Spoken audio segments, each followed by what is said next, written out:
Bismillahirrahmanirrahim. Perkenalkan, aku Muhammad Dava Atila dengan NPM 18181011004 dari angkatan 2018, Fakultas Kedokteran Universitas Lampung. Jadi aku di sini mau menggali informasi terkait persepsi masyarakat mengenai penyakit COVID-19. Aku sudah terhubung dengan temanku, mahasiswi dari Ilmu Komputer Universitas Lampung. Halo Anissa. Hai. Oke, sibuk ngapain aja nih selama pandemi? Sepertinya mahasiswa biasanya sibuk tugas, ya sibuk-sibuk perkuliahan, kuliah daring deh. Lagi sibuk ya? Kira-kira ganggu nggak? Oh enggak, kita udah pakai waktu yang sangat luang. Oh, oke, nggak apa-apa ya. Oke, jadi kali ini kita mau ngobrol-ngobrol dulu nih. Ngobrol santai aja terkait penyakit COVID-19. Pertama nih, pasti udah nggak asing dong dengan yang namanya penyakit COVID-19 atau coronavirus. Nah, Ya. Anissa, bisa diceritain nggak pertama kali dengar penyakit ini atau wabah ini gimana, dan apa aja yang kamu ketahui mengenai penyakit ini? Oke, sebelumnya gimana kita tahu ya kalau COVID itu sih dari saya tahunya pas di akhir-akhir bulan Februari kayaknya. Di situ pas Cina pertama kali kena ya kalau nggak salah. Itu udah dengar, cuman dapat beritanya kalau kemungkinan COVID itu nggak bakal bisa bertahan di Indonesia karena Indonesia kan negara tropis ya. Jadi di situ masih kayak yang tenang-tenang aja. Terus ketika tahu ternyata COVID masuk, kasus pertama kali masuk di Indonesia itu pada bulan Maret, itu ketika itu juga lagi ada kegiatan gitu dari jurusan, ada studi lapangan, di situ sekitar tanggal 7 sampai 12 Maret itu ada kasus pertama dari COVID di Indonesia. Terus itu makin lama di bulan Maret makin banyak ternyata. Jadi di situ gitu sih awal mulanya taunya penyakit COVID ini. Terus katanya juga kalau penyakit COVID ini dari hewan. Terus dari hewan ini bisa menular ke manusia dan bisa menular ke manusia yang lainnya dengan cara droplet ya, apa ya bahasanya seperti itu. Untuk angka kejadiannya sendiri di Indonesia bagaimana? Angka kejadian kayaknya tadi tadi sekitar jam 7 saya cek lagi kayaknya udah nyampe 2000-an dan tadi di update saya mengikuti angka kasusnya ini dari Line Siaga dan dari Line Siaga ini tadi dilihat sih ada kayaknya minus 19 orang yang dirawat. Tapi penambahan kasus hari ini nyampe 500-an dan yang meninggal tuh nyampe 50-an kayaknya. Oke, berarti follow up terus ya perkembangannya. Iya. Kalau untuk dari gejala-gejala dari penyakit ini sendiri bagaimana? Yang saya tahu dia pertama panas, demam. Demamnya itu sampai 37 ke atas, sampai 38. Terus itu juga batuk, bersin.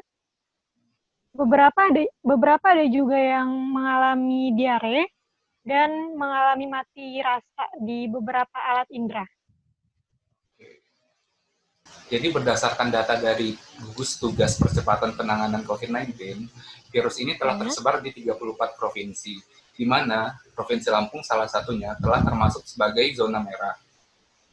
Lalu, dilansir dari covid19.kemkes.go.id, Kota Bandar Lampung menjadi salah satu kota atau wilayah di Indonesia yang terjadi transmisi lokal. Apa pendapat kamu mengenai hal ini? Ya, ya. Baik, saya akan coba menjawabnya.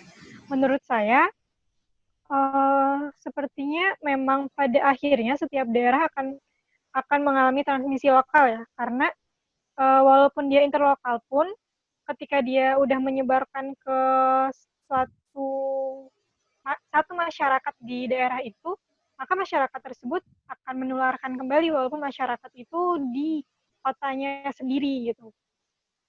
Itu sih pada akhirnya setiap daerah pasti bakal mengalami transmisi lokal. menurut kamu hal ini bisa dikatakan keadaan yang cukup serius atau biasa saja? Atau hal yang Tentu urgent seperti serius, itu? tentu serius dan urgent ya, karena memang ya karena penyakit ini penularannya cukup cepat, jadi sangat serius sih menurut saya.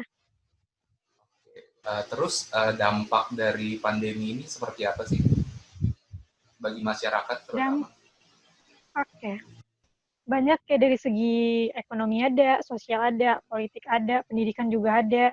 Yang paling sangat dirasakan sih menurut saya di ekonomi sama pendidikan. Karena di ekonomi ya kita semua tahu seseorang yang atau negara Indonesia yang bukan seorang bisa dikatakan sebagai pegawai tetap yang mendapat gaji bulanan yang stabil atau peruangannya stabil akan beda dengan warga Indonesia yang keuangannya tidak stabil, yang setiap harinya tidak sama pendapatannya, seperti itu sih. Tapi kalau di bidang pendidikan sangat berpengaruh juga karena banyak dari mahasiswa ataupun siswa nggak mendapatkan apa yang harusnya mereka dapat gitu. Kayak misalkan perkuliahan pun menurut saya kurang efisien walaupun dilakukan secara online ya, karena ada beberapa materi itu yang harus dijelaskan langsung oleh pengajarnya seperti itu. Untuk sektor yang lainnya mungkin kayak pariwisata, terus sosial seperti apalagi pas banget pandemi ini datangnya pas kita ada Idul Fitri ya. Jadi susah untuk tidak atau mengindahkan hashtag di rumah saja gitu. Karena ada beberapa keluarga yang harus banget kita jenguk gitu. Kayak orang tua yang sendirian gitu kan nggak enak kalau kita nggak jenguk. Seperti itu sih. Tapi kita jenguk juga nggak enak juga karena kita takut. Kita waspada banget kan sama pandemi ini kayak gitu. Jadi kalaupun mau keluar dan genting banget ya kita harus dengan protokol kesehatan yang ketat. Oke, oke. Untuk Anissa sendiri yang paling berdampak gimana? Pendidikan dan ekonomi. Oke, terkait Hmm. dampak ini, pemerintah pasti nggak tinggal diam kan? Bagaimana pendapat Anissa mengenai upaya yang telah dilakukan pemerintah dalam menanggapi pandemi ini? Upaya yang dilakukan pemerintah ya. Hmm, yang saya lihat dari pemerintah di Lampung Timur itu bagus ya karena mereka benar-benar eh, apa ya istilahnya memberitahukannya ke tiap orang yang mengatur daerah kayak di PRT-nya atau Babinkan Dipnasnya seperti itu. Karena dilihat dari Lampung Timur sendiri, setiap rumahnya itu pasti udah dipasangkan tempat cuci tangan di depan rumahnya. Jadi walaupun adanya cuma kendi biasa ataupun galon yang udah dimodifikasi ada kerannya, tapi mereka setiap rumahnya ada itu. Jadi menurut saya cukup baik pemerintahan yang di Lampung Timur.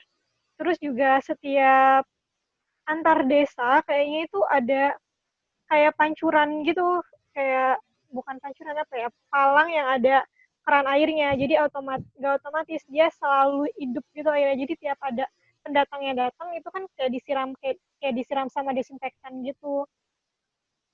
Tapi kalau dari Bandar Lampung sendiri, saya belum melihat sih yang kayak gitu. Maksudnya nggak ada yang se-prepare di Lampung Timur gitu. Di Bandar Lampung kayaknya biasa-biasa aja. Cuman memang banyak yang lebih di dalam rumah daripada harus keluar-keluar. Seperti itu. Itu untuk yang dari kebijakan nasional sendiri bagaimana? Untuk nasional, agak bingung sama pemerintah ya, karena ada yang suruh stay di rumah, tapi tiba-tiba perhubungan dibuka, kayak bis dimulai lagi, gitu-gitu. agak bingung sih kalau yang nasionalnya kayak mana, soalnya kayak nggak berdampak gitu di sayanya. Jadi seberapa efektif langkah yang sudah ditetapkan oleh pemerintah pusat? Mungkin seberapa efektifnya gimana ya?